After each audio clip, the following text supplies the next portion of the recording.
हमारे देश की सांस्कृतिक धरोहर विविधता से परिपूर्ण है, जिसके प्राचीन इतिहास के माध्यम से हर भारतीय अपने आप को गौरवान्वित महसूस करता है। इन्हीं सांस्कृतिक धरोहर का एक समूह अपने गुजरात में हिडिंबा वन क्षेत्र में स्थित कलेश्वरी स्मारक के नाम से प्रसिद्ध है।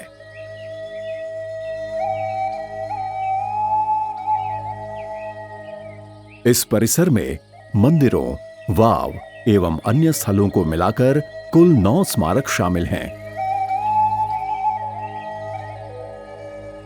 यह स्मारक गुजरात सरकार के पुरातत्व एवं संग्रहालय विभाग द्वारा संरक्षित किया गया है।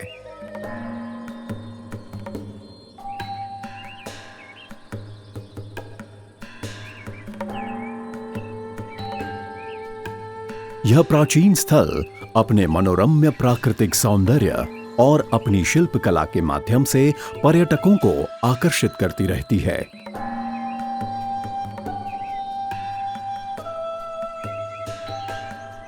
जनश्रुति के अनुसार महाभारत काल में हिडिंबा नामक राक्षसी इसी क्षेत्र में रहा करती थी और पांडवों ने अपने जीवन काल में जब कुछ समय इस वन में व्यतीत किया था, तब भीम ने हिडिंबा से इसी क्षेत्र में अपना विवाह रचाया था।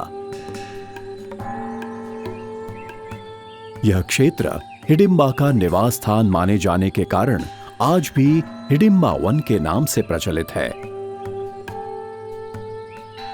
माना जाता है कि इस स्थान को गुजरात और राजस्थान के व्यापार मार्ग पर स्थित होने के कारण मंदिर, वाव एवं शिल्पकला के लिए चुना गया होगा। इस मनोरम्य स्थान पर मंदिर एवं अन्य स्थलों का निर्माण 10वीं से 18वीं शताब्दी के मध्य के दौरान विभिन्न चरणों में किया गया है। तो आइए इन शिल्प कलाओं को और निकट से जानते हैं।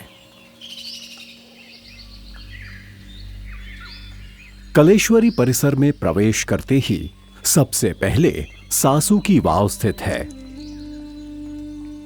यह नाम के अनुसंधान में कोई ऐतिहासिक प्रमाण नहीं है, परंतु परिसर में 2 वाव आमने सामने होने के कारण इसे सासू वहू के साथ जोड़ दिया गया है। यह वाव वास्तु शैली के आधार पर नंदा प्रकार की है।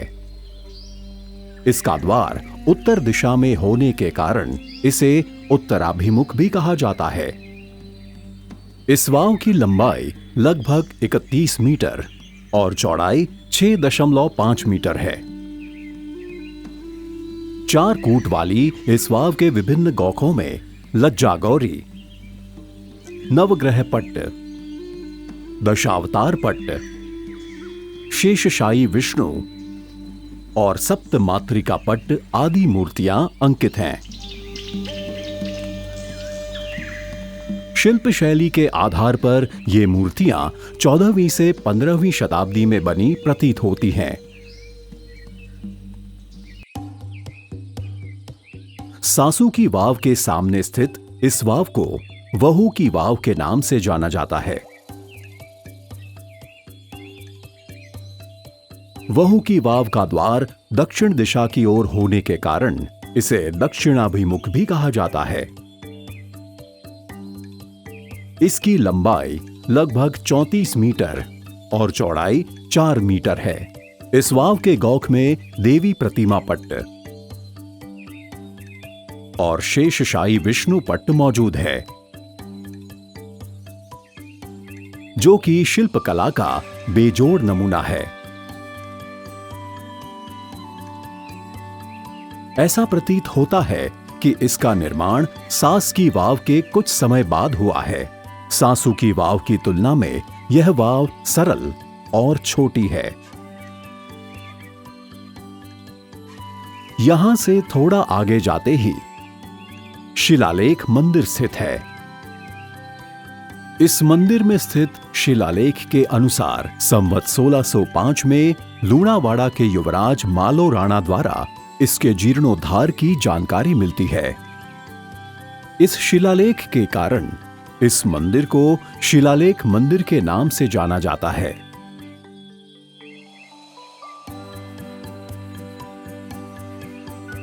यह मंदिर स्थानीय लोगों की आस्था का केंद्र होने के साथ कलेश्वरी परिसर का मुख्य आकर्षण भी है। इस मंदिर में नटराज स्वरूप प्रतिमा स्थित है, जिसे स्थानीय लोगों द्वारा कलेश्वरी माता के रूप में पूजा जाता है, जिनके नाम से यह परिसर जाना जाता है। इस मंदिर में 10 अर्धस्तंभ हैं और सभा मंडप एवं गर्भगृह का भी निर्माण किया गया है।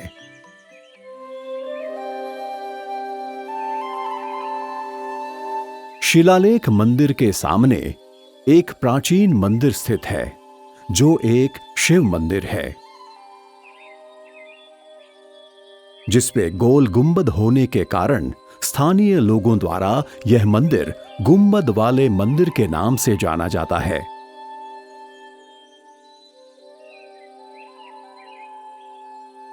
इस मंदिर का पुनर्निर्माण प्राचीन मंदिर के जगती के ऊपर किया गया है, जिसके साक्ष्य आज भी मौजूद हैं। यहां मिले भग्नावशेष एवं दीवारों पर लगे शिल्पों को लेकर इस मंदिर को पुनः निर्मित किया गया है, जो इस मंदिर के प्राचीनतम होने का प्रमाण देते हैं।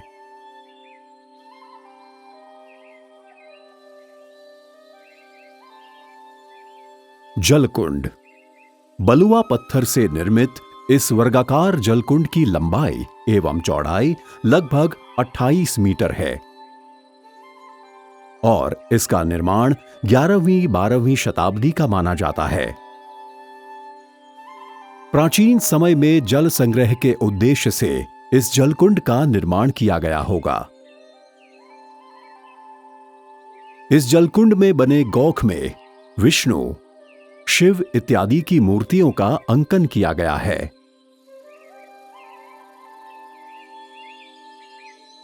इस परिसर की भौगोलिक स्थिति को ध्यान में रखते हुए इस स्थान का प्रयोग किया गया होगा, जो उस समय के भूविज्ञान एवं इंजीनियरिंग शास्त्र का उत्कृष्ट उदाहरण देता है।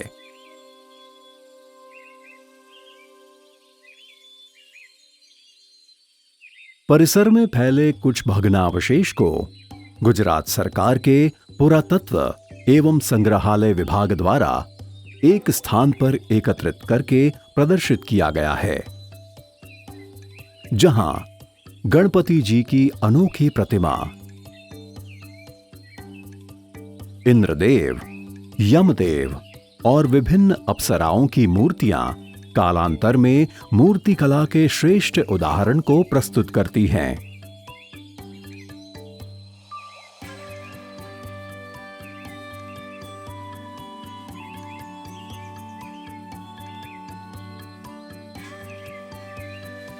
शिकार मढ़ी।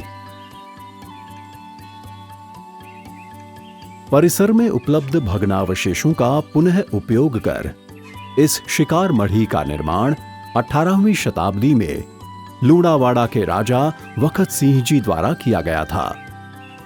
घने आच्छादित वन में यह स्थान स्थित होने के कारण राजा वखत सिंह जी यहां शिकार करने के लिए आते थे।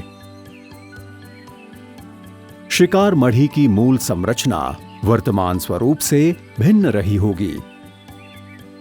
शिकार मढ़ी के आसपास आपको शिल्प कलाओं के श्रेष्ठ उदाहरण जैसे कि नृत्य करते गणेश, महिषासुर मर्दिनी, दर्पण देखती कन्या और कामशास्त्र संबंधित शिल्प देखने को मिलते हैं। आइए अब हम पौराणिक स्थलों की ओर चलते हैं, जहां भीम चौरी, अर्जुन चौरी और 3 द्वार वाला मंदिर स्थित है, जहां पहुंचने के लिए लगभग 230 सीढ़ियों का सफर तय करना होगा। स्थानीय मान्यता के अनुसार भीम ने हिडिंबा के साथ इस स्थान पर अपना विवाह रचाया था, जिसके कारण इसे भीम चौरी के नाम से जाना जाता है। स्थापत्य शैली से यह 14वीं-15वीं शताब्दी में बना एक शिव मंदिर प्रतीत होता है। परंतु भारत में पौराणिक कथाओं के साथ नाम को जोड़ने की प्रथा के कारण इस स्थान को भीम के साथ जोड़ा गया है, जो आश्चर्य की बात नहीं है।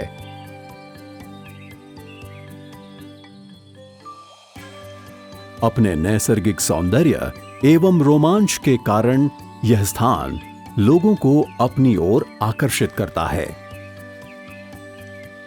भीम चौरी से उत्तर दिशा में स्थित इस स्मारक को अर्जुन चौरी के नाम से जाना जाता है। माना जाता है कि यह भी एक शिव मंदिर रहा होगा, जिसके गर्भगृह के साक्ष्य आज भी मौजूद हैं।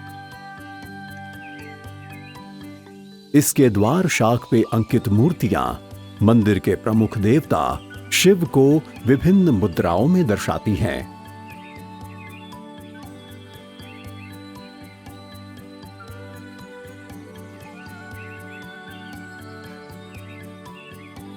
अर्जुन चौरी के पीछे स्थित इस मंदिर को 3 द्वार वाले मंदिर के नाम से जाना जाता है।